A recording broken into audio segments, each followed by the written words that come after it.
Good morning and welcome to the Sunday Blether. It's me, it's wee Davey. And of course, I'm joined by my Sunday Blethering friend and comrade, Phil. Mr. Friday Night is back. How you doing, mate? Good. All good, mate. The Sunday Blether team seems to be getting smaller and smaller week in, week out. What's happening here? We're shedding crisis. people. We have got an injury crisis, by the way. That's true. Yeah, the Celtic aren't the only ones affected by an injury crisis right now. But no, we're still fighting fit. We passed a late fitness test, mate, and we're here. As Will Smith once said, just the two of us, we can make it if we try. So there you go. We will get through this. Will Smith, one of his songs, just the two of us, back in the 90s or the early 2000s. There you go. There's a pop culture reference for you to start the show. There you go. Yeah. Well, the men in green are here today. You see, guys, yep, no Judge Kearney. He did say he wasn't going to be able to join us for a couple of Sundays, but he'll be back soon enough. And Regan has some family friends to go and see today, so he's doing that. So enjoy your day off, Mr. Regan.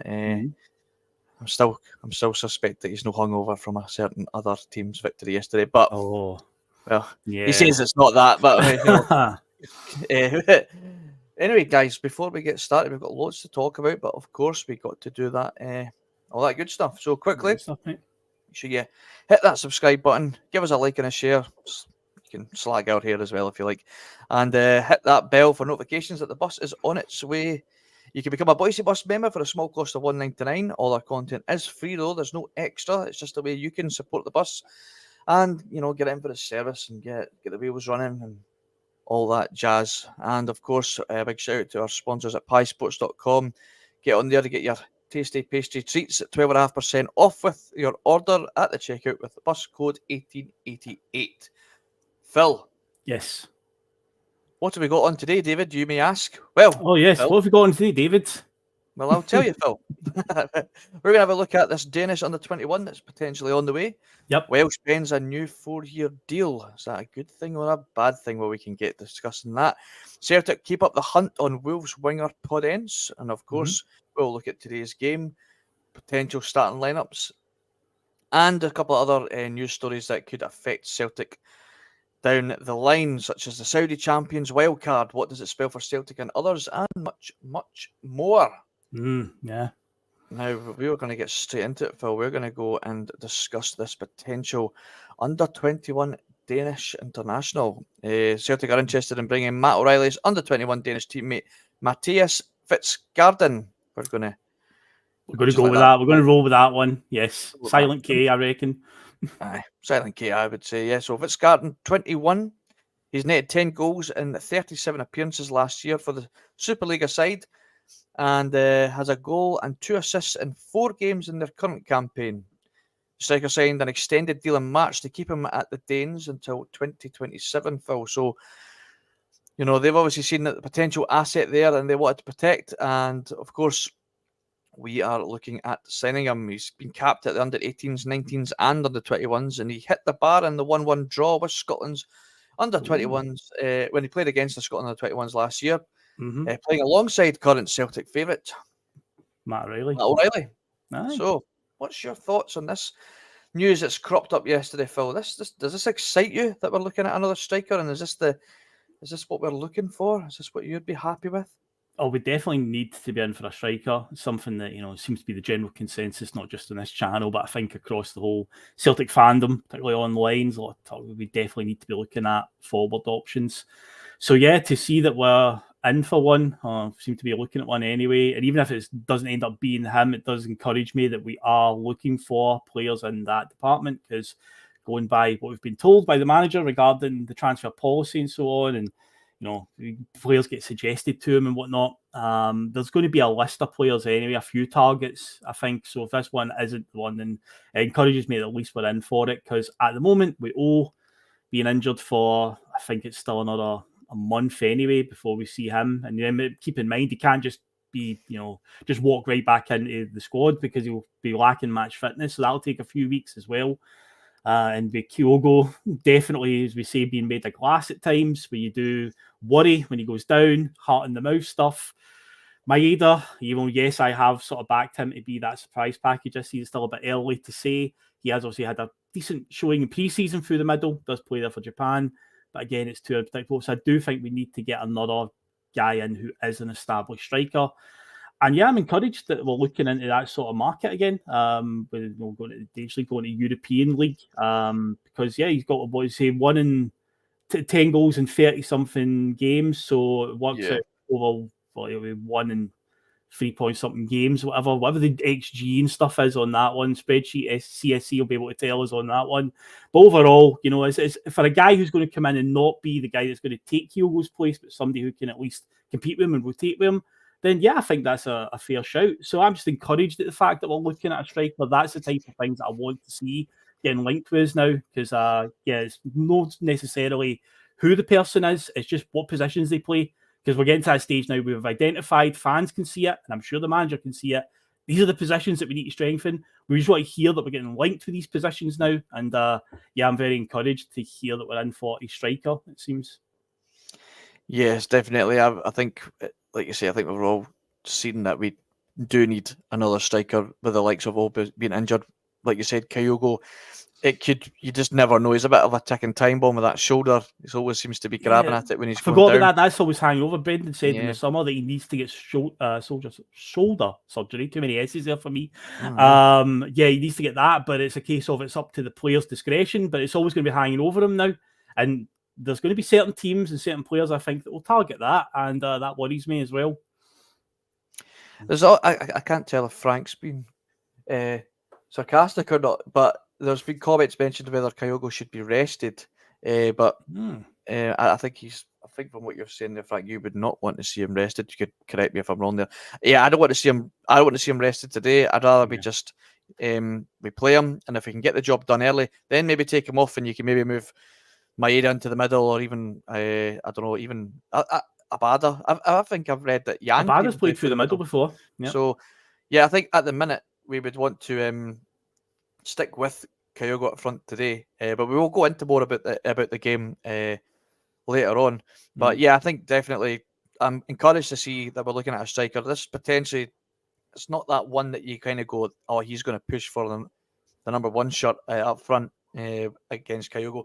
Excuse me, but he may be quite happy to know his role in the pecking order and take the chances when he gets it. And like you said, the goals to game ratio doesn't get you super excited, but for a player with the 10 contributions in 37 games, might be able to make an impact off the bench. We rely on him in games that we could perhaps see Kyogo get a rest and obviously push O, because I think O, he knows his place right now is second choice. There's nobody really pushing to take even that spot off him. So I think it'd be good to get that competition. But obviously we'll see what the transfer window brings. And of course, our striking options could be Knight and Dane after the window. Very, very clever. You well done. I got it in there. I got it in there.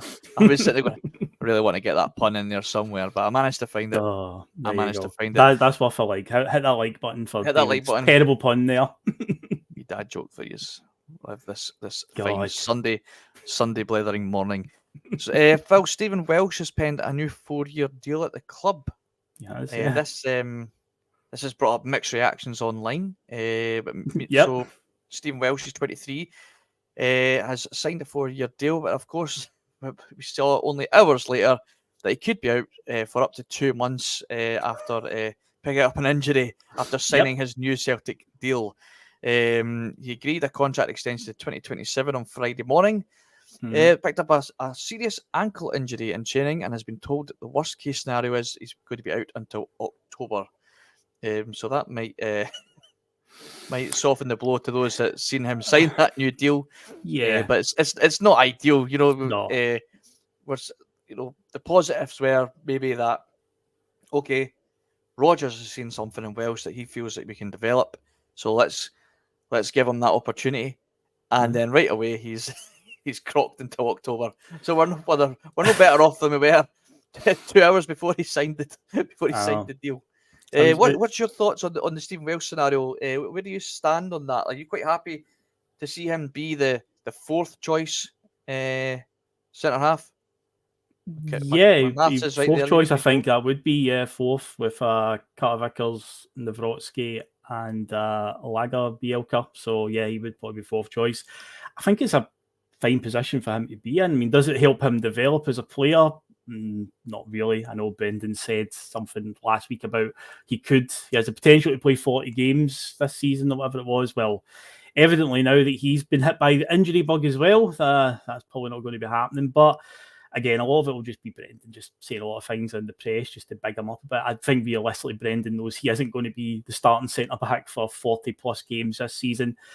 He ticks a box in terms of the whole UEFA squad registration that many people definitely are concerned about. We need to keep some sort of homegrown talent to meet this criteria when we give a squad to UEFA for the Champions League or Europa League. If we dropped into that in the second half of the season as well, the same conditions apply. It does do that. I mean, I'll be consistent in what I'm saying. Last week I was on PMP. Obviously, Welsh came on. Many fans, including myself, were kind of like, oh no, oh God, what's going to happen here? I thought he was fine against Aberdeen. I thought he did an okay job. He was all right. I think he's just a perfectly serviceable player for SPFL level games. In terms of that step up to the next level, we saw last season he had to play in Champions League games against like Leipzig again because of injuries dictated that.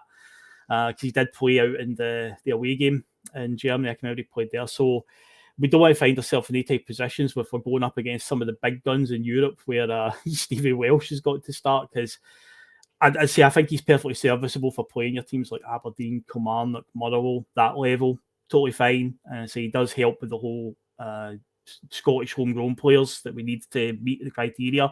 So I'm totally okay with him. And he seems like the type of player that probably would be happy in that position because, many people ask about the Scott Bain stuff last year when he signed that 3-year deal. Why did we even give him the 3-year deal? And again, he's probably just the type of player that would be happy to just accept his place in the squad. He knows where he is in the pecking order. And it seems like he's happy. Obviously, we've had some things though in the last couple of years. We saw where Stephen Welsh has been linked to Italian clubs, I believe, and I think not a French team, Toulouse were in for him as well. And it's like, well, some scouts out there on the continent clearly see something in this boy. So a lot of fans, many, and particularly some on this channel, are very much like, no, Stephen Welsh, not a chance. So I'd say I'm okay with him. I say he's perfectly serviceable. But there are some fans out there that will just not even give him that. But if there's teams in higher level leagues, David, that can see something and definitely show an interest in him, then what are we missing here? What are we not seeing? Yeah, well, I mean, how do we look into that? I sort of deep dived into this link to Italian clubs because I asked the question as well, like what are these Italian scouts seeing in young Scottish talent that we as Celtic fans, Scottish football fans, aren't seeing? Because there's been plenty of young Scottish talent moved to Italy over the last few years. Yep. And Welsh has been linked for 3 windows now with Indonesia. Now, like you said, Welsh probably is quite happy to be fourth choice at Celtic. Now, if that's the case, why is that? Because Indonesia have been chasing him for 3 transfer windows now. Yep. That would tell me that they would really like to maybe get him as a perhaps first choice or at least second choice centre half. So why would he pick that over pick being fourth choice if he could go and be first choice in a much more competitive league? Is that because Brendan has said to him, look, I'm going to unlock this hidden potential that I see in you. There's a reason why these Italian clubs are interested in you, and we want to make sure that we get that out of you and we benefit from it. Because let's face it, the likes of Aaron Hickey, Lewis Ferguson, Josh Doig, even Liam Henderson, they've all went to Italy and played in a far competitive league, competitive league, in a far probably more interesting country to play in and live in. Better weather, better food, a whole lot, better training facilities maybe. Have improved massively, and they've been, had Hickey move from Hearts to Bologna for 1.5 million and sold for 18 million only 2 seasons later. Lewis Ferguson's oddly been linked with Juventus. How much truth in that? Take a pinch of salt. Even Bologna tried to get Calvin Ramsey from Aberdeen before he went to Liverpool for 6.5 million. Now, is maybe a case that Celtic have went, right, hold on now.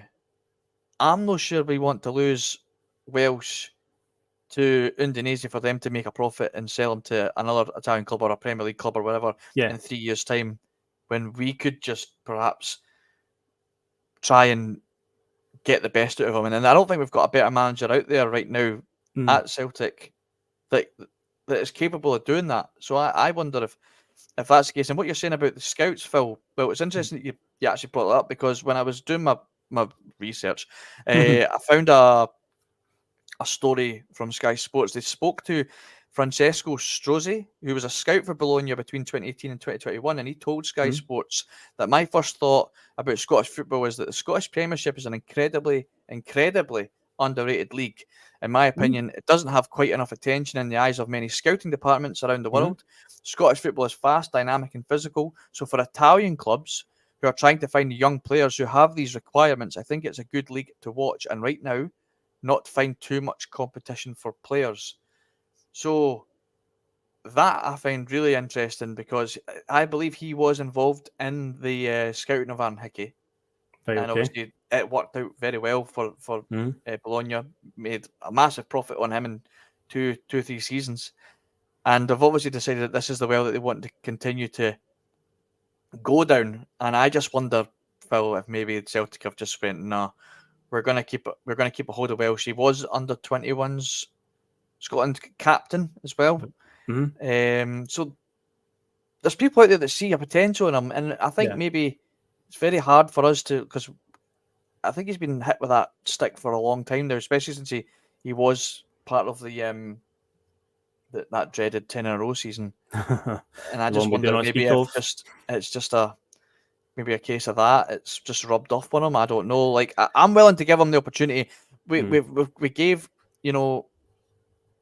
Ange a lot of leeway in terms of his signings and his decision making to try and help a player's development. I think we should be perhaps in Brendan we trust. We'll use that word lightly. And just see what he can do with Welsh. But I do understand, like, he's right this very second, especially now he's injured. He's not the answer, but I'm confident enough that Brendan can unlock some hidden potential there. And like you say, for the likes of games against the Ross Counties and Kilmarnocks of this world, he's more than capable of it. I certainly would rather him in my back four than Kobayashi at the minute. And I know that's not a massive measuring stick, but that's what we have at the club right now. Do you think he would have started today if he wasn't injured, or would Lagerbielke and Rocky be our centre halves today? Because obviously, because Cameron Carter-Vickers is injured also, so Rocky is a definite. Would Welsh have been filling in for Carter-Vickers, or would he be going for Lagerbielke today?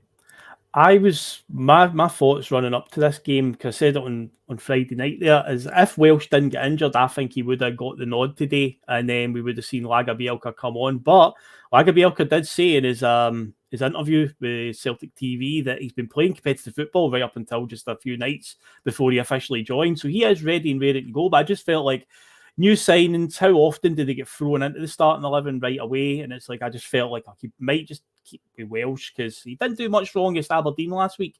But no, today it's now 100% going to be Nawrocki and Lagerbielke starting at the back, 100%, which I'm excited about. To be fair, I'm totally excited to see that, because again, new signing coming in, and these are, Welsh, say, really is going to be fourth choice. If there's going to be people, Carter-Vickers is always going to be nailed on when he's fit. He's always going to start. So the other jersey is for these two guys to basically fight for. So now two of them are going to start together, so we get to see them together today, and I'm excited to see that.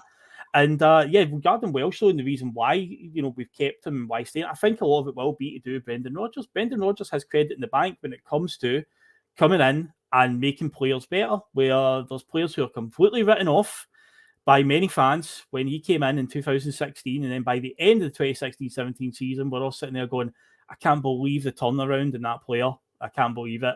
So again, maybe he's had a chat with Brendan. Brendan's worked his magic spell on him, whatever, hypnotised him, whatever he does. What Russell says about the wee watch that he swings back and forward to hypnotise him, makes him go under the spell. But whatever he's done, he's maybe said to him, you've I can see something in you, I can see a potential, and I can get it out of you. So maybe he's excited to work with Brendan. Maybe we're not giving Brendan enough credit here.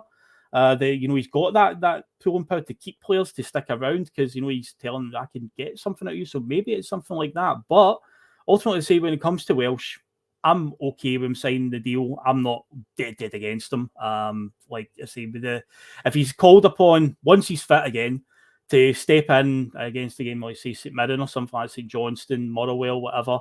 I think he'll be absolutely fine because I think the other three options of whoever else will play alongside him is a solid enough hand. There was that game last season where I think a lot of fans really soured on him, but that was a day when Ange really tinkered with the team. It was the loss at St Mirren.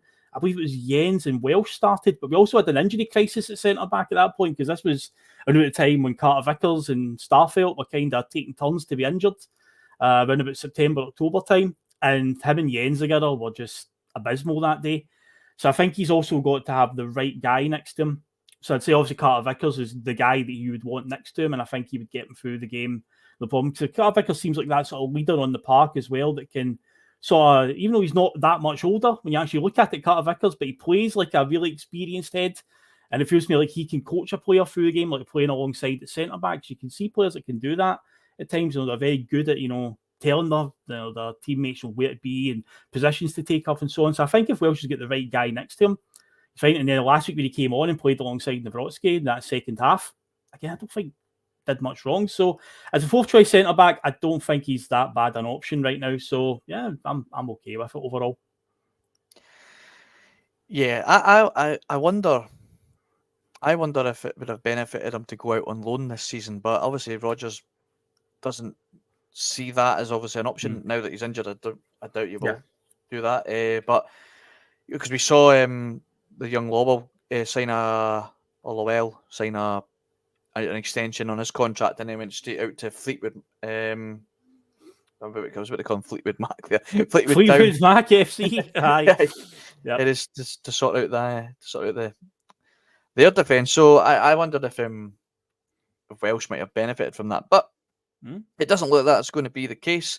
We shall swiftly move on. It's a great chat today, by the way, in the comments for like a lot of guys and girls and are going on about Welsh right now, and there is a mixed bag reaction, and a lot of people, there's a bit more positive in there than I actually first thought there was going to be. Like Ian McIntosh, he thinks he quite likes Welsh and thinks there is great potential there.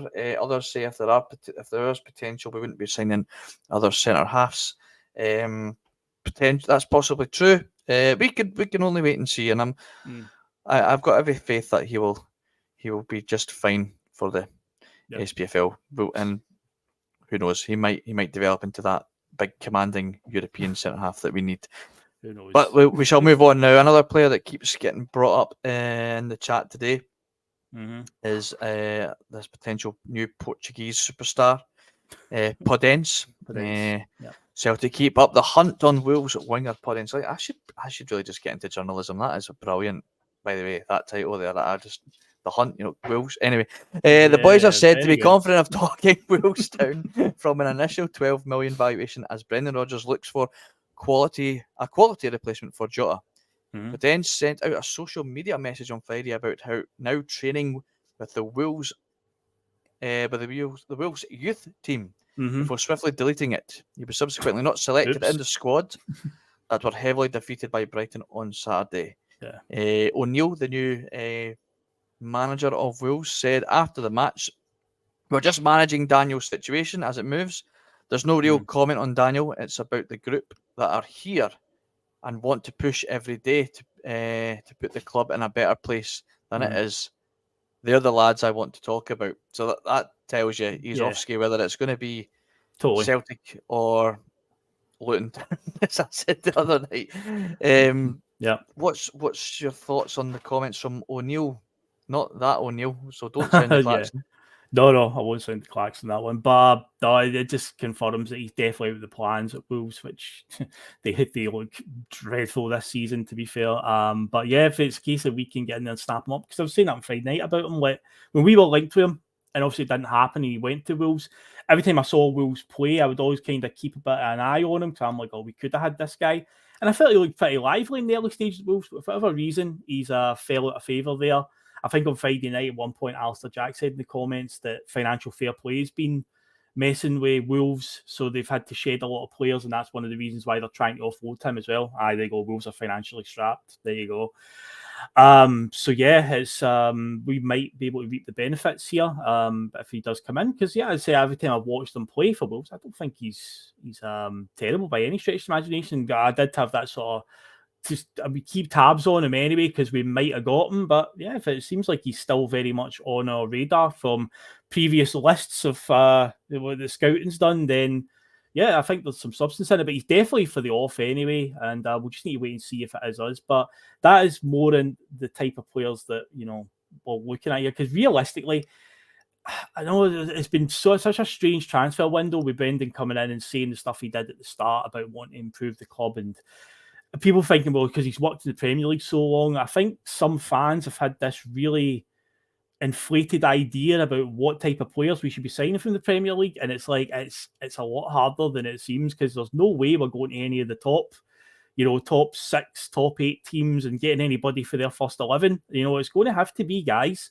who, as they're getting closer to the end of the transfer window, where the Premier League teams have got to register a 25-man squad for the Premier League games, there's going to be guys that are going to be expendable. This is the stage now where they're getting told you have to leave the club completely or we're going to loan you out.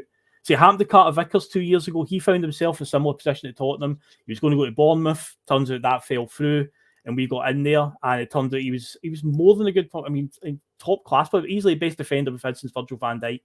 So it's like, so there is good players there. They are there to be found. So it's not something that we should stick our nose up at. And if Podence falls into that category, in this case, fans might look at it and go, oh, just getting scraps, for teams like Wolves and that. At the end of the day, if they come up here, and you've got to look at the relation of playing teams like Tottenham and Arsenal and Newcastle every week to playing, again, teams like St Johnstone and St Mirren. Oh, there's French Eddie coming to say hello as well. Yeah, he's came to say hello. Hello. Not to Edward, it's David's dog, French Eddie. French Eddie's here. Yes. He's normally making an appearance on a Sunday, but he's obviously decided he is today. We've got an injury crisis. He can fill in for Mark. He can be the new judge. Yeah, look at that face. Not as cute as Mark's like. No, I think if Podence is available to get him, thank you, Bhoycie Bus, Scotsman. Really appreciate that, mate. Podence, I'd be delighted. I've said it before. I think I said it on the TNF. I'd be absolutely delighted if we signed him. I think he's a class player.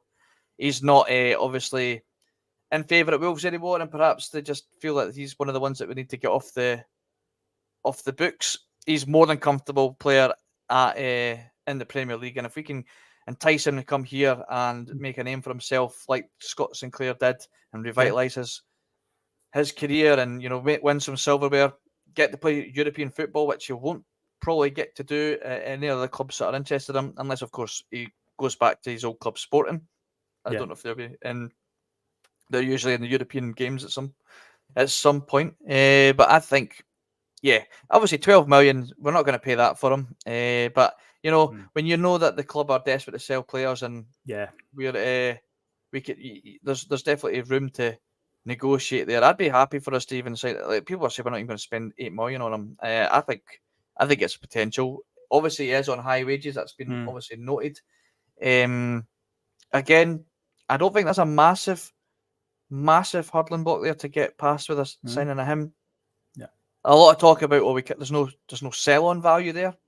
There doesn't need to be. I personally don't think a player like him, there doesn't need to be sell-on value.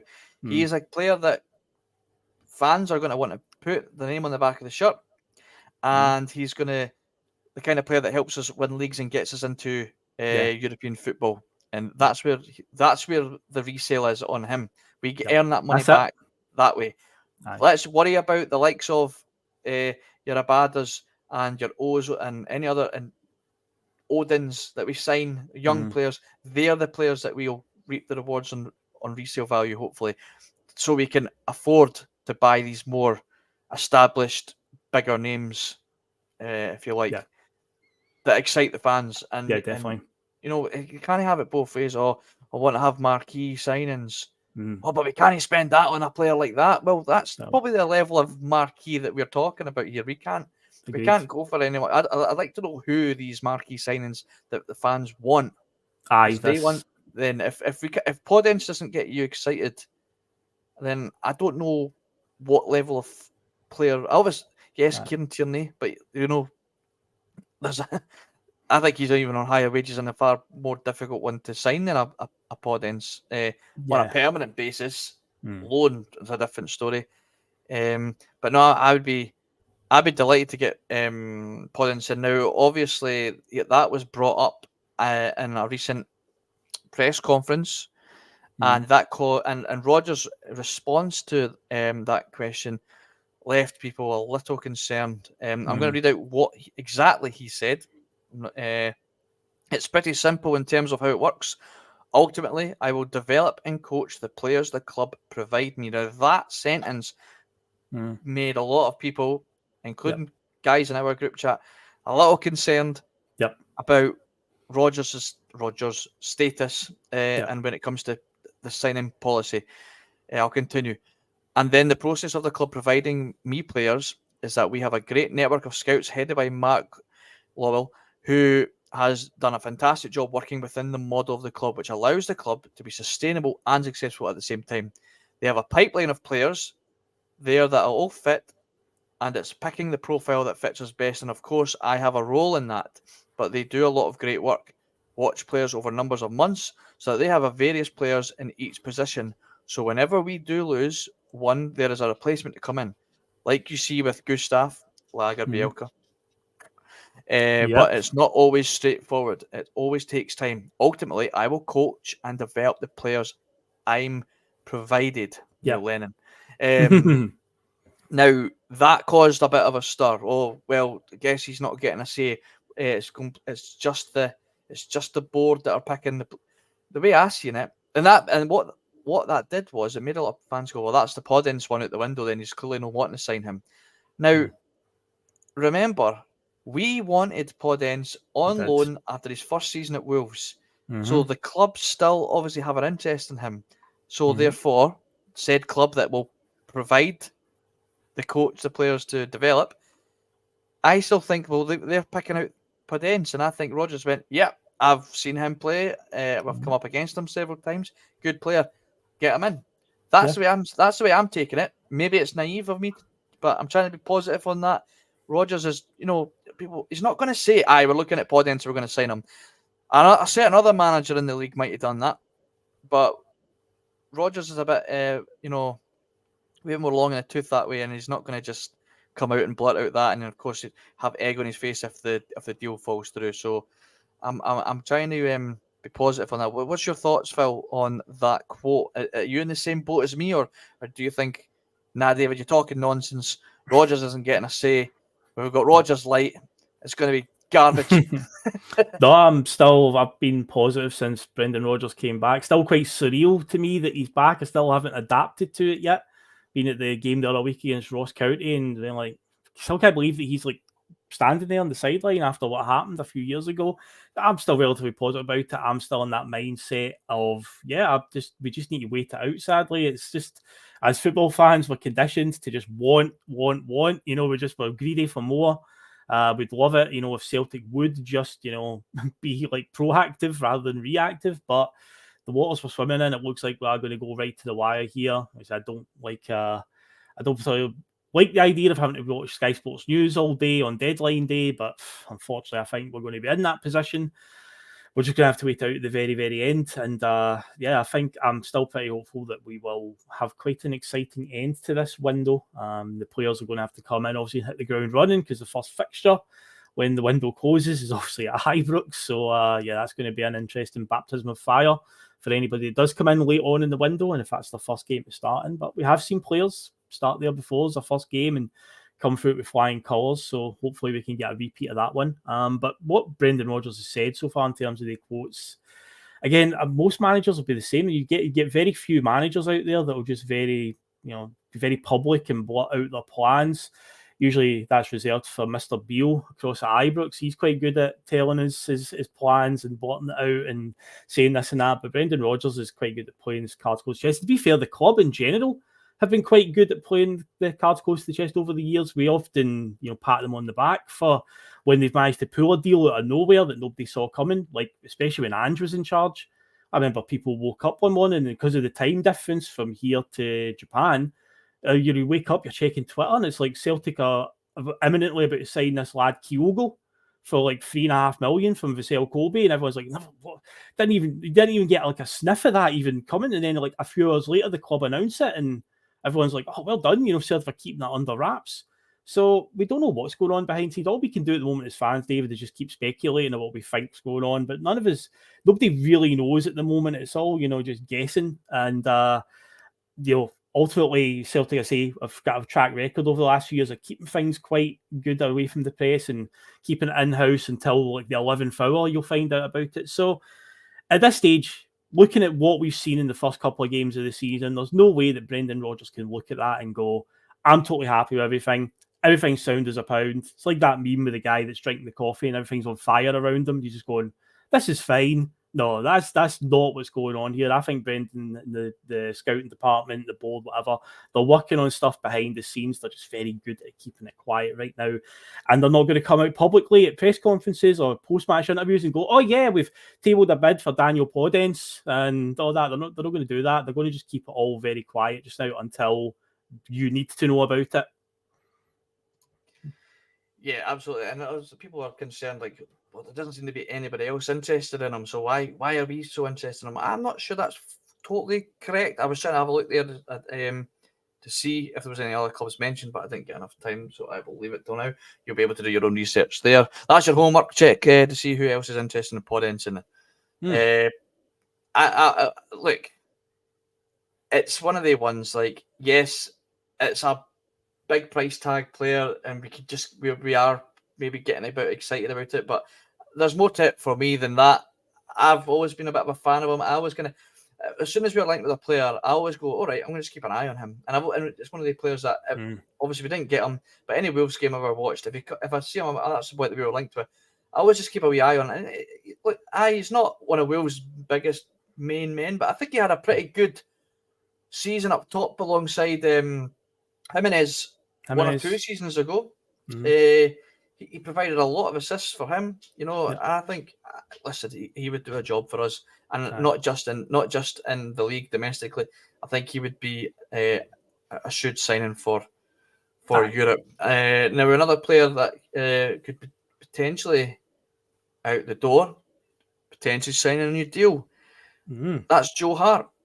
And that one is going to come with a bit of a mixed review, I'd imagine, maybe a bit more negatively than positively. But he was asked, Rodgers was asked about Joe Hart and what his future looks like. And what he had to say was he admitted that there is a chance of an extension for Joe Hart, who will probably take his place in the sticks today against Kilmarnock. Yeah. Assessing the situation, Rodgers said, I've had a couple of good chats with Joe, who has done a fantastic job. The players are still adapting, all of them, to what I'm asking them to do, and that's going to take a wee bit of time. There's absolutely no question about his personality. He's a great guy, very humble, and he's a brilliant shot stopper, a big presence, and a great communicator. There are aspects of his game he's tried to develop with his feet and accuracy of passing. Does he have a chance of staying beyond the end of the season? Yes, but here's the big one. But there are family matters to consider too. I think he's planting a wee seed there that, listen, if Joe leaves, it's not because I don't think he's good enough protecting the player there, and it's more to do with family reasons. Like I said, I think I said it on the TNF, or maybe been on Friday's show. I don't think Joe will want to be here as a number two if his family are still down south, and I think that speaks volume. I think we are in the market for another goalkeeper, but don't be too shocked if we can't get one that Joe is still going to be our number one. And I think that's what Joe's waiting on, to find out if he is going to be number one moving forward after the transfer window. What you thinking? He's because we did the show on Friday, I was talking about the team selection, and I felt that if Scott Bain was to get the nod today, I would have been like, oh, is this a sign that we're not in for another goalkeeper? But ultimately, when we talked about that on Friday's show, it's a case of the general consensus is we think Joe Hart's going to start today. I would be surprised if he doesn't now at this stage, because out of the options that are available, even though it is a League Cup game and this is the type of fixture that we do, teams do tend to experiment with in terms of their squad.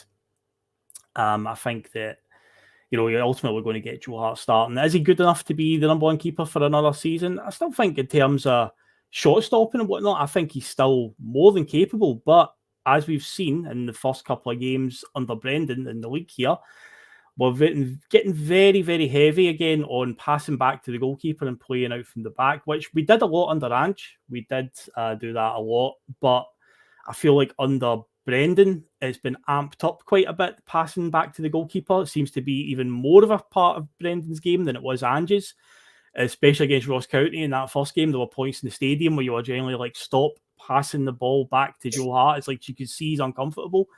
So ultimately, I think that's going to be a huge part of Brendan's rationale here about the goalkeeper. To say, like, shot stopping wise, I still think Joe Hart's all right in that department. Because ultimately, he's a goalkeeper. He's got to keep the ball out of the net. That is his first job. And he does that fine.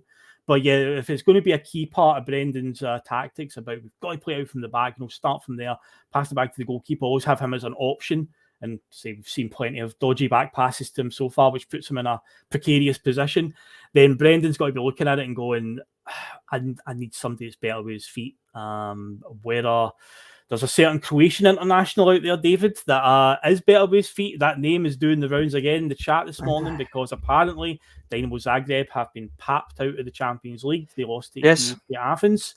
Yes, they have. But you've got some news on that, I think, regarding it, that he's off to Turkey. It seems like that deal is happening now with Fenerbahce. Yeah, well, I was looking this morning. There was an article that came up. Yes, AEK Athens played out apparently one of the matches of the season so far on Saturday night for a place in the playoff round of the Champions League, and of course AEK Athens won that game. So it's looking like he will be leaving Livakovic. He will be leaving Zagreb. However, it looks like he is destined for a move to Turkey, and that move may go through this week. So we'll need to just keep an eye out on that. But there was another funny aspect about that game that benefited, that Celtic had taken an interest in, because so it basically says here that on the encounter, due to the potential of us that game, depending on the result, it could have landed us another £970,000 from UEFA's 10-year coefficient payout for the Champions League group stages. And because AEK Athens won that game, we got that just shy of £1 million. It says here, because it says AEK Athens and their next round opponents, Antwerp, are below Celtic in the 10-year ranking that decides who those payments are allocated to. So with Dynamo being above and losing, that means that Celtic are certain to move up one place. Each placing is worth an extra 970,000. So we are due to bank another $1 million from that to add to the ever-growing. Yeah, I'm sure the board will be loving that. They'll be counting out just now, going, yep, throw that in the kitty. So we've benefited in that aspect if we don't sign him as a goalkeeper. Now, I don't know how much truth really is out there on if we are an option for him. Yeah. But apparently Turkey is the destination he's going to. Now, that does come to a bit of a surprise to some in the chat, including myself. Money in Turkey. But there is and they're throwing it around right now. If anybody didn't see Twitter last night, the Hakim Galatasaray? Galatasaray, yep. Yeah, they announced Ziyech. He was in the crowd last night of quite an unveiling. The ultra section, like what? What a way to announce a the player. Ultra section. Aye. Did Wilfried Zaha not go to a Turkish team for like big bucks? Team? Like Galatasaray as well. The Galatasaray, and again they're throwing a lot of money around this summer. A lot of money, so that's the key, isn't it? Yep, that's the key. So I think he's maybe looking at that as a more interesting option. Maybe if Kieran Tierney comes on loan, that they can reveal him at a game with his megaphone in front of the Green Brigade. You never. They're going to see what the Galatasaray did with Ziyech. They're going to do that probably. That's probably what they do. They pull out the bag for that one. His megaphone. Oh God. Yeah, so that's a bit. I'm hoping that's just paper talk, and there's still, hopefully Celtic still have a chance of maybe making that signing. It goes back to the thing about what I say about the striker earlier on, but it's not necessarily the personnel or who it actually is. We just want to know that we're in for that type of player, because us fans can see the positions that we need, David, and goalkeeper's definitely one that we're looking at, and we just want to start hearing some noise that we are looking at goalkeepers, that the club are definitely in there. It doesn't need necessarily be Livakovic, because again, it looks to be a pipe dream anyway, but just as long as we start to hear some news that the club are very much actively looking for a goalkeeper, then that puts a few more fans' minds at ease. Here's a question for you and passengers, so I'll be looking out for your replies to this. Now, Joe Hart, he's 36 now. One of the reasons we're looking at a new goalkeeper, one of those reasons is factoring his age into it.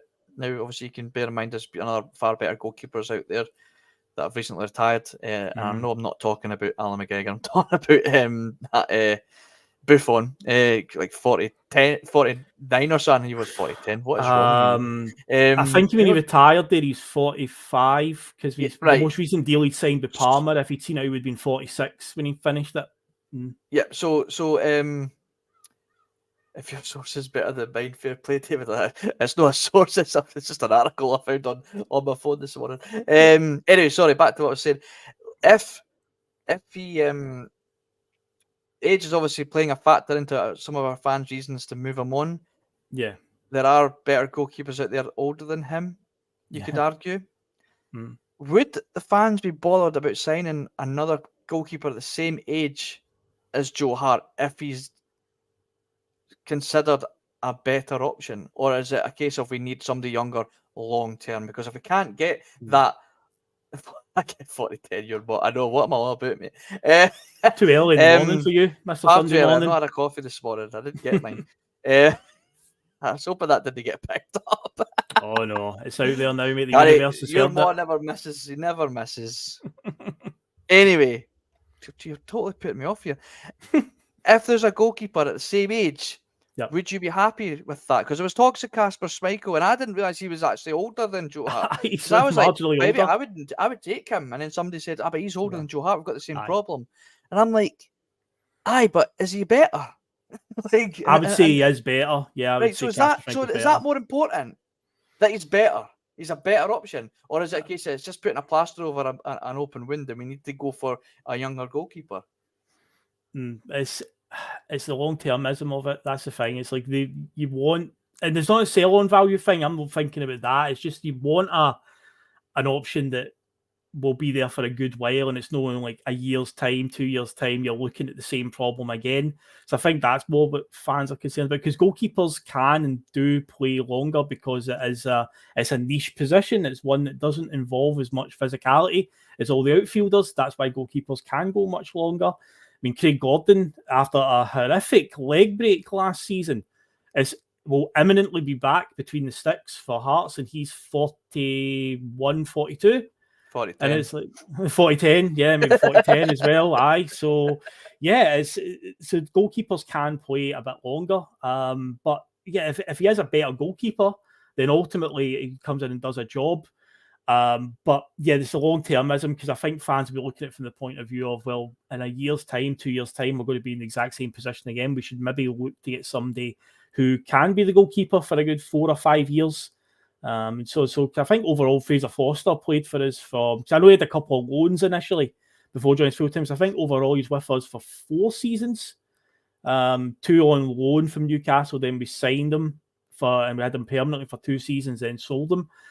You don't want to be bringing another one where maybe in a year's time you're looking at it and going, we need to change the goalkeeper again. I'm sure the club will be looking at it from that point, from an expense point of view as well. It's like, we need to invest in another one. So yeah, I would say that I can understand the logic, but you are right in what you're saying about if he is a better goalkeeper, ultimately, what does it really matter? But yeah, I think the club and fans will be looking at it from there. We don't want to be in a year's time in the exact same spot. We need to get another goalkeeper in. Why do you get somebody in who at least we can, have as the number one for a good steady 4 years? Because consistency is key. If we are going to make some sort of go at it under this Brendan version 2 in Europe, consistency is going to be huge, and goalkeeper is a massive part of that, because we're going to be under the cosh in a lot of these European games, probably all of them, to be fair, let's be honest.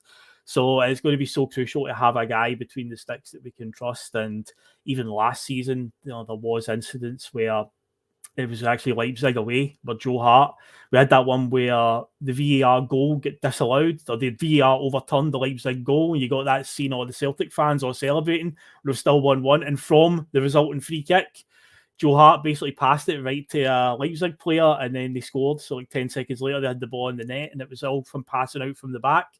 So that is going to be, let's say, Brendan will, if he's got an eye on a keeper, I think that's going to be a huge part of it. I don't know if Kasper Schmeichel, that's the thing that I don't know as well. I'm saying he's a better goalkeeper because I'm judging it on shot stop, and I've always been very impressed with Schmeichel. Very, very similar to his dad and his style, how he makes himself big and can block shots. But I don't know what he's like with the ball at his feet. He could be like Joe Hart, a bit useless with the ball at his feet. Keeping the ball at the net would be a problem. Brendan kept him in goals his entire time at Leicester. The whole time, and then he gets stuck with Danny Ward, didn't he? If we get... Oh, didn't he? Do not mention his name. No. Do not. No. His name is... He's cursed.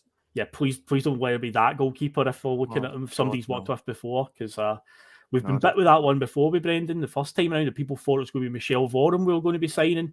We're in for a goalkeeper that Brendan's worked with before, a Dutch one. Everyone's like, oh, it would be Michel Vorm from Swansea. He was a reserve at Tottenham at that point, and it was Doris de Vries. I was like, oh my God. That was not good at all. There's so many goalkeepers out there desperate for game time, and I'm hoping Celtic are scouting that, because I think that's kind of the market we'll be looking at again. We got great success from it with Fraser Forster in the past. So, like, I think Terry mentioned it on the post-match pitch that he was on, that there's plenty of third choice goalkeepers in the Premier League and Spanish League and German League that will be very good goalkeepers. Even second choice goalkeepers. Edward Moore, there is a deciding factor. He saved a penalty against us years ago for Falkirk. So there you go. He saved a penalty. Something Joe Hart just seems to be incapable of doing. That's what we need. Somebody can save a penalty, because we seem to concede a lot of them. And yes, Kasper Schmeichel. There we go. Edward Moore coming in with the facts there. That is what we should be judging it on, definitely. Because, my God, we definitely need a keeper that can. Because I hate when we're conceding a penalty, you just know it's going to be a goal. We do need a keeper that's commanding. How good was Fraser Forster keeping the ball in the net at a penalty kick? Brilliant at it.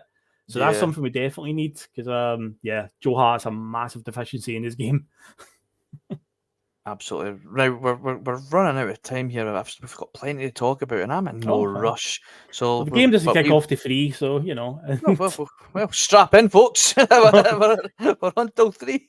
I believe we're also looking at some of the comments. I believe we're providing a distraction from a certain World Cup final that's going on just now. So many people were quite happy to see us pop up at this time. So we're actually literally competing with a World Cup final right now, David. We're doing all right. 200 plus viewers right now. Oh man.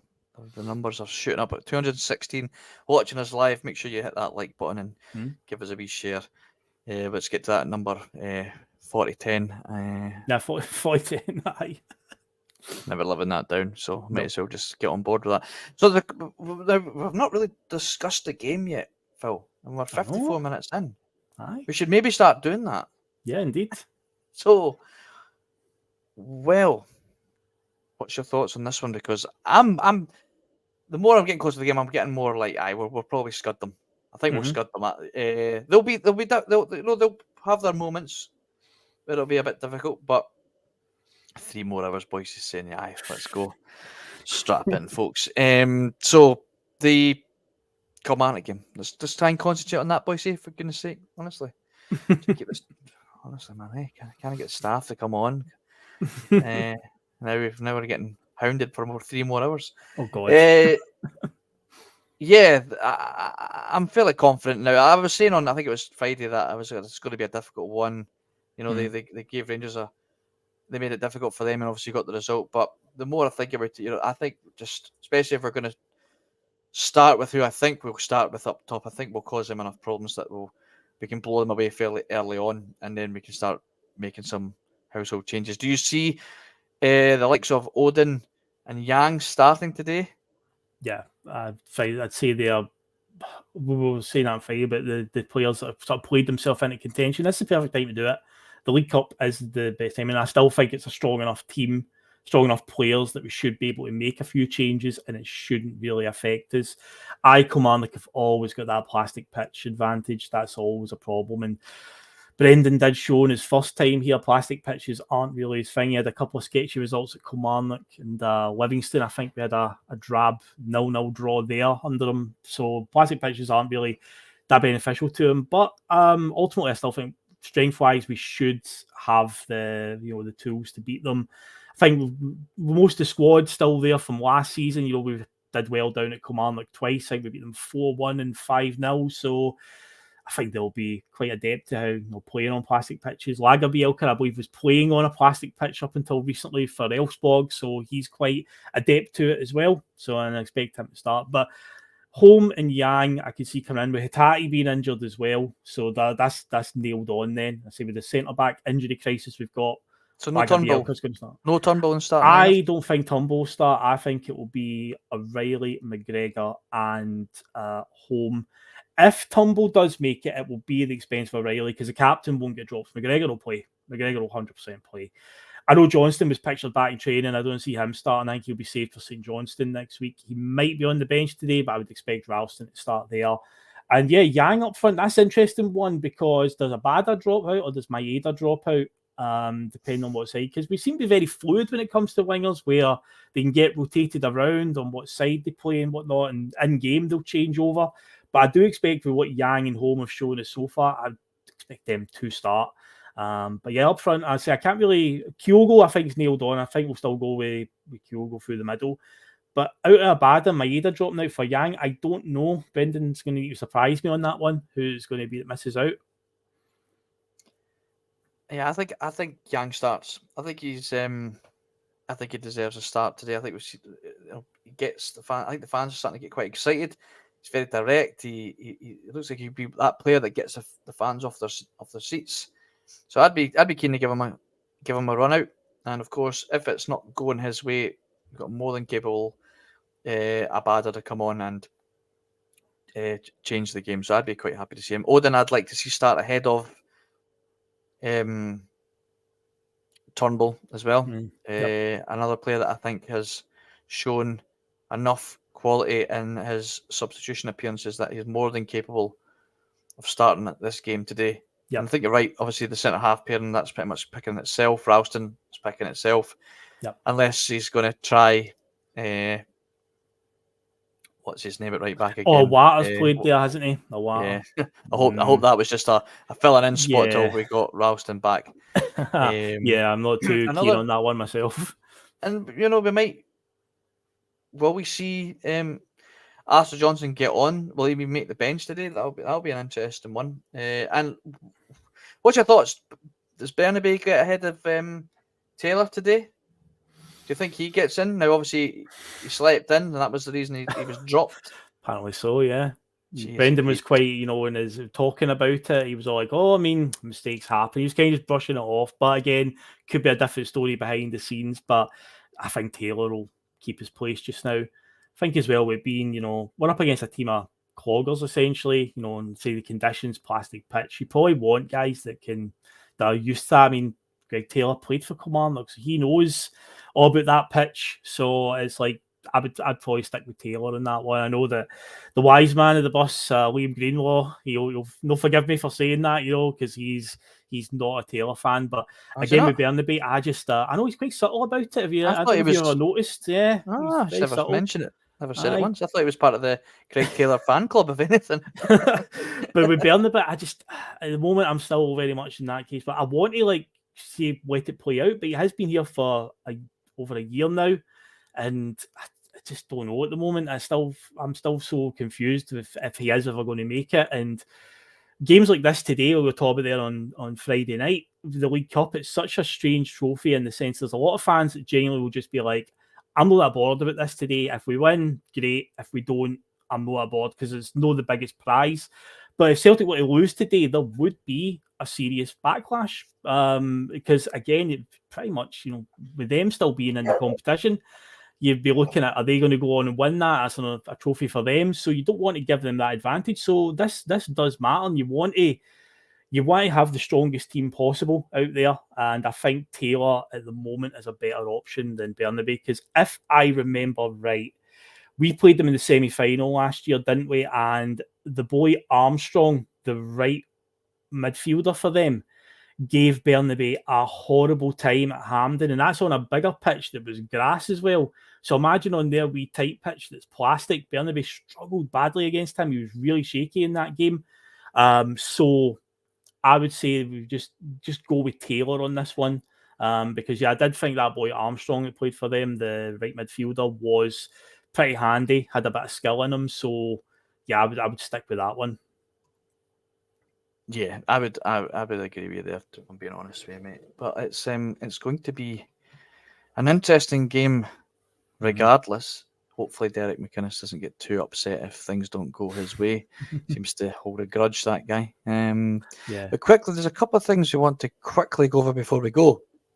Yep. And this one is really intriguing. There's talk going about that the Saudi government are having talks with UEFA about getting their teams into the Champions League. Now, if this happened in the next couple of years, what does that spell out for Celtic and other clubs in in the Danish leagues and the Swedish leagues? You know, if they're going to allow a Saudi team into the Champions League squad, that means somebody loses a spot, and that could be an absolute disaster. I don't want to see it happening.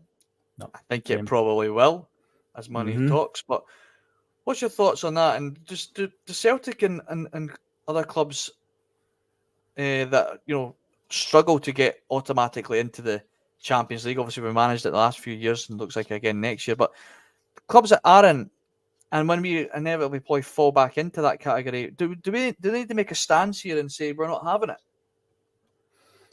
I think it could head that way. I mean, it's only a matter of when for me, not if. And I know a lot of people say, but Saudi Arabia, it's not in Europe, and it's UEFA, the Union of European Football Associations, and it's like, well, Israel are allowed to compete in UEFA competitions for political reasons and whatnot, and money obviously involved there. So it's like it can easily happen. We've seen some over the last few years in football. I believe in Italy they play like the equivalent of their Charity Shield, like their Super Cup final has been played in like Qatar and stuff like that. I've seen things like the Copa America, which is obviously South America's equivalent of the European Championships. Teams like Japan and Australia have competed in that. They invite them in, these wild card in, to get a bit more eyes on their tournament. If all these big name players are going out there, then it's only a matter of time before UEFA are like, well, we want the biggest and best players playing in our Premier competition. And unfortunately, I'd say maybe no. I mean, the report I saw, they said they were looking at 2025. I don't think it'll be that quick. But I think if you're looking realistic by the end of this decade, I think it's a serious possibility. Say a big bag of money will definitely sway them. And what does it mean for us? Because qualifying gets harder and harder every year. This season, I know there was a bit of debate in the Bhoycie Bus chat the other day between Regan and Russell about, do we get an automatic spot next season in this brand new 36 team format? So Regan's under the impression that we don't, and it goes back to we have to play a qualifying round. But I believe there's a guy on Twitter who's really, really good with all this stuff with the coefficients, called Maravchik67 or something like that. And he posts a lot of good updates. And he said that the winner of the Scottish Premier League this season is in automatically next season. So again, it proves how vital it is that we win this. And for the time, say if these teams do get some sort of wild card entry, are they going to have to go through qualifiers? I would take a bet that they probably won't. I think they would get automatic entry if that's the case. And then what does it mean for us? And you say teams like from Denmark and Sweden, Belgium, Switzerland, all these teams are round about there. Because qualifying right now, next season with the 36 team thing, it's going to be like 26 teams are in automatically. Then there's like 10 spaces left to fight for qualifying. But if they add them in, it becomes smaller and smaller. So then what happens is a case of, if you win the Scottish Premier League, the best you're going to get to is into the Europa League. Are they going to start doing it that way, where the coefficient of your nation says that, and eventually the Champions League does become what they wanted the Super League to be, a closed door thing? So from a Celtic point of view, it is quite concerning, but sadly, I think it's inevitable that it will happen eventually. To say the article last other day said 2025, I don't see it being that quickly a turnaround, but hey, you never know. But I think realistically, you look at the end of this decade, I think it's looking likely because people are saying in the chat, money does talk, and then if this league sustains what it's doing and these big name players keep going there, UEFA are going to be eventually like, we've got to keep these big players playing in our Premier competition. This is the European Champions League. This is the one that everybody wants to win. There's people that talk about that as the biggest prize in football over the World Cup. Mm-hmm. And it's like, well, the World Cup is like the biggest prize any footballer can win. But people are like, no, the Champions League. It's all about the Champions League. It's all about club football. And it's like, so they eventually it'll be like, well, if enough money gets put on the table, I think UEFA will bend over and will make rules for them. And yet it's going to have a knock-on effect on us because teams like Real Madrid and Barca and that, playing teams of our level is an inconvenience to them. That's why they wanted to set up a closed-door Super League. They don't want teams from Scotland and Belgium and Switzerland and Austria and stuff getting in. It's just a total formality for them, a lot of these games. They try to do the same in the international football as well. And that's why the UEFA Nations League gets started, where they began pairing off teams of equal sort of level against each other. Because there was points where, England would qualify in their group or whatever, and they've had to play teams like Liechtenstein and Andorra and stuff like that.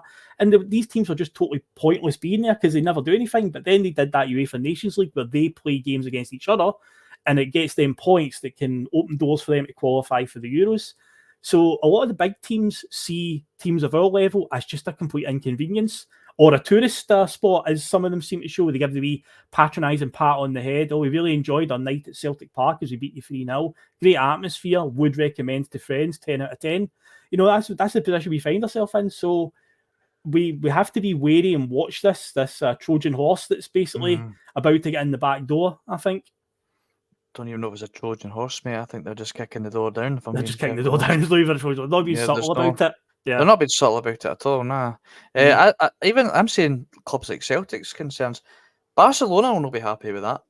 A club like Barcelona will not be. I don't think they'll be happy with if Saudi teams are getting to this waltz into the Champions League when they were, they're very keen on that Super League you're talking about. They're still pushing. Yeah, of course they are. They need it. They need the money, big time. Yeah, so they'll I don't think they'll be too keen on this happening either. But like we say, if the Saudis don't get their way, they'll find another way. We've seen it happen in every other sport so far. They will find a way to do it. Another little topic that was in the world of football happened down south last weekend. Referees and VAR officials got dropped after they had an absolute howler in that Manchester United Wolves game after they decided not to give Wolves a last-minute penalty when Onana clotheslined their attacker in the box. I mean, I think everybody. I don't think there was anybody online that didn't think that was a penalty, except Manchester United fans, obviously. And of course, the FA obviously thought the same. Yeah, they thought that the referees really did drop the ball there, and they have subsequently dropped the referees for the time being. Now, this isn't the first time that they've done that. They did it with a referee last season when he cost Arsenal points. I think it was the second time he'd done it that season in two separate games, obviously. And they decided that enough was enough, and he actually stepped down. I think he was that's the head of the VR that he had to step down after such criticism. Now, why don't we see this happening in our league? Well, yes, because there's plenty of evidence. Because there's been plenty of evidence of absolute clangers, not just in our games, for other clubs also. I'm not going to completely go blind there and just go in with Celtic's decisions. There's been decisions and plenty of fixtures last year that cost teams points, and there was no consequences about it. Personally, I think it's just because we don't have enough referees to bring in if we do have an absolute mare. And even those that we could bring in, I don't think we trust that they're going to be any better either. But is this something that the SFA should be really taking a stance on if there is an absolute shocker of a decision? 100%. Whether that be for us or against us or any other team? in the league. Yep. Should the SFA step in and an investigation should happen, and those referees should be dropped until an investigation is finished. 100%. It works as a deterrent. It's something, there's consequences for your mistakes. I say, long before the advent of VAR, there were incidents in England where referees were sent down to referee in the lower league after having a clanger in the Premier League. But up here in Scotland, it seems like the only way a referee seems to get punished if a team writes a 8-point letter of complaint to the SFA and suddenly they don't get to referee that team for a certain length of time. Or, say, Willie Collum, I think he got a letter of complaint a good few years ago, and for 9 months mysteriously didn't referee a certain team in the league, and it's like that seems to be the only way. Because there's so many clangers, so many weird interpretations of rules, and I think if it's a case of, well, if you mess up, this is what's going to happen. You'll be refereeing a third division game for the next few weeks and stuff like that, and it's like it'll maybe cause them to interpret the rules a bit better and shape up a wee bit. You said that it's not just us that get affected by it. Look at, I think I mentioned it last week in Sunday Blether, the first weekend of the season, Dundee and Motherwell. The Motherwell goalkeeper's got the ball in his hands. He's just caught the ball from a save, and one of his defender teammates puts his hand on the ball, like he sort of like pats the goalkeeper and puts his hand on the ball, and it's like, that's not a dead ball. That ball's in. It's not an active play, but it's in the goalkeeper's hands. But another player, an outfielder's not allowed to go up and touch the ball. That's a penalty, and they've got VAR. And it's like they didn't even nothing came of it. And it's like, so they've given you the tools and nothing happens. And the best example was like last season, there was a one at Ibrox when Willie Collum sent off a St Johnstone player. He got told to go to the monitor and actually look at it because VAR told him, I think this might be a yellow card. I think you've got it wrong. He went, looked at it, came back and decided, no, I'm going to stick with that as a red card. I'm sticking to my guns. St Johnstone appealed it, and then the SFA agreed with St Johnstone. So that was effectively the SFA saying, yeah, our man got it wrong. We agree with you. Was there any repercussions for him? No, none at all. But in England, you see, the first game of the season, a penalty in the last minute for Wolves that they should have got, and that referee and VAR official were dropped for this week's fixtures and sent down to the, they didn't referee at all, or they had to referee in the lower leagues for a couple of weeks or whatever. And it's like, there's no deterrent up here, and these are the things that are going to cost teams points. With referees, still the interpretation of the rules up here is odd. Like the one that baffled me last season, the very first VAR game that we played, the infamous one with Hearts, the 4-3 game at Tynecastle, and everyone remembers the Michael Smith handball.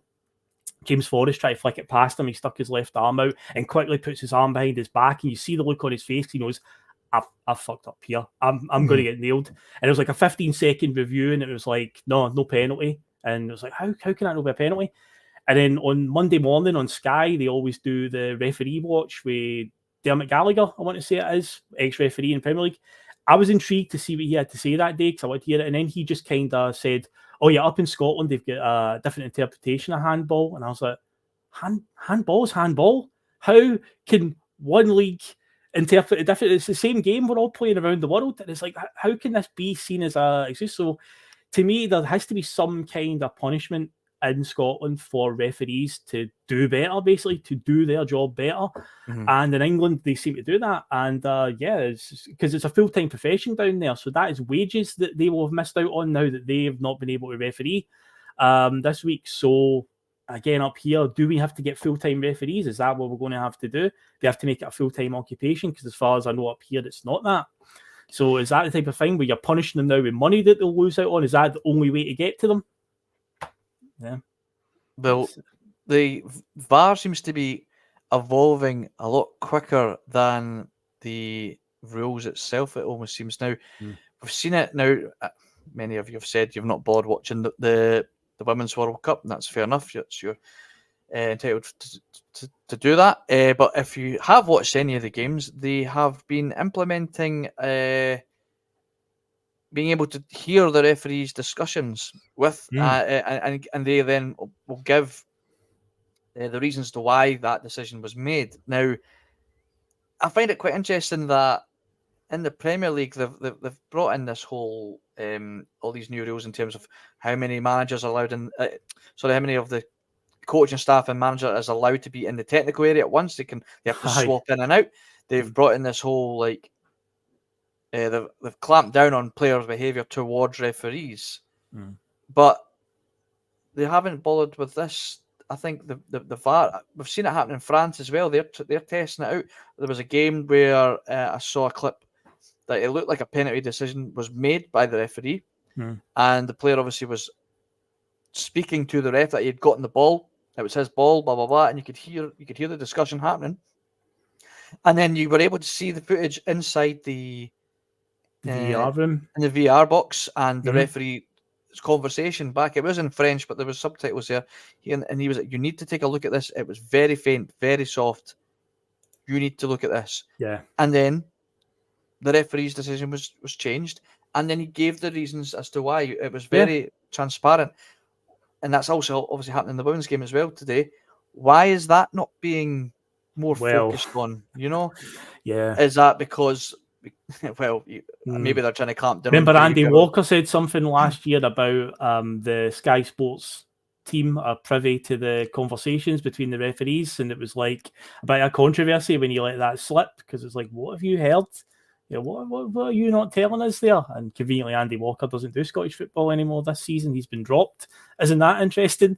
But yeah, that was definitely mentioned. But you just know the word transparency doesn't go hand in hand with Scottish football, sadly, David. And yeah, we won't find out. But yeah, I did find it interesting seeing that this week, where again, it's like down there, they don't mess about. You've made a mistake there in that game, a high-profile game. You're getting dropped. Him, the main referee and the VAR official, dropped for however many weeks it is. I say that's them missing out on a wage, because that is their job. But up here, it's just like nothing really. And as Brown Warrior rightly points out, there's a certain team that complains. There's repercussions, but maybe Celtic just need to do a bit more complaining. We keep on saying it. When last season when VAR came in, even in games when we win, be consistent and still call it out, but we don't. And that's my worry, is if we do have a bad day somewhere down the line and there's a dodgy decision, and then we do moan about it, then it's going to be like, well, we should have been moaning about it when we were winning as well, to stay consistent. So yeah, it's one of these things that, see, transparency would be amazing, David, but they won't do it. They just won't. Just before we go, I'm intrigued to know what your thoughts are on this. Now we're miles off it. We're miles off this, especially in Scotland, obviously. But get AI on the VAR. Oh my! Now that's an interesting one. That would be. Oh, you could do a whole. Well, I don't know. It might not be that exciting, but you could do a whole podcast on why that would. The pros and cons of that. That would be. That would be an interesting one. Get AI on the VAR, because obviously, as human beings, we are always going to have a slight bias. There's going to be. We'll try to justify reasons rather than just come purely on the rules. Now, an AI computer wouldn't have those prejudices. It would be, and within its programming, this is the rules of the game, and this is what's happened on the pitch. Therefore, doesn't matter what the intent was, or what team it was, or whether it bounced awkwardly first, or that would not be taken in consideration. It would just be purely, that's the rule, that's the punishment, that's the penalty, that's the offside. Whether that is a good thing or not, that could be totally up for debate. But that would be a really interesting topic of conversation. AI is everywhere now. It's taking over. Terminator 2 wasn't a film, it wasn't a fiction. It was a documentary, mate. Skynet. AI is taking over. It seems everywhere. But could you try? You have to be seriously advanced, and of course, it's going to be expensive. It'll be a long way away. Aye. But that would be very interesting. But we'll wrap it up there, guys. We're on for an hour and 20 minutes. So we do appreciate you sticking with us this Sunday morning and Sunday lunchtime now. So thank you very much, Phil. This is the first time that we've done a double act. So it's the two of us on a show. That's the first time we've done that, and this whole time we've been doing this, been on this channel. But first time it's just been you and I on a show. But no, it was good stuff, man. Good discussion. Enjoyed that. So I'll set up now for the game, mate. I'll set up. Always good fun. Now, before we go quickly, what is your prediction for today? Give us one more. What's your prediction? I say Celtic get a 2-0 victory and get through to the next round. As long as they're in the hat for the next round, that's all that matters today. It doesn't matter about the style of play, doesn't matter about how many goals they score, just as long as they're in that draw later tonight. I believe it's after the game the draw's happening, so we'll see. Hopefully we'll be in there and we'll see who we get. Yes, I'm going to go for a 3-0 Maeda hat-trick. It's coming. It's coming. And so is post-match pish later on today. So make sure you're all on that for. I'll be in the hosting seat for that. Terry's on, and I think Regan might be making it as well for that one because Russell's not able to make it today, so I'll be stepping into the PMP. There'll be no much arguing between me and Terry. He'll be calling the shots. I'll just be like, okay, Terry, whatever you want to do, mate. You're in charge, mate. I'll just be there to just press the buttons and lead the conversation. But yeah. It's it'll be later on. But yeah, Regan, I believe, will be able to join us as well. But either way, yeah, we'll be on. I believe 5:15 is the time I'm looking at, providing it doesn't go to extra time, because that can happen. It is one of those ones, and I hope not 96 minute. No, please, no. I don't want that. But yeah, we will be on at 5:15, providing the game ends on time. Yep, we'll join us then for that one. Perfect. Right. Well, we'll see you all then. Thanks again, everybody, for joining us. Make sure you like and subscribe, hit that share button, and I'll see you next Sunday. Take care. Later, guys. See ya.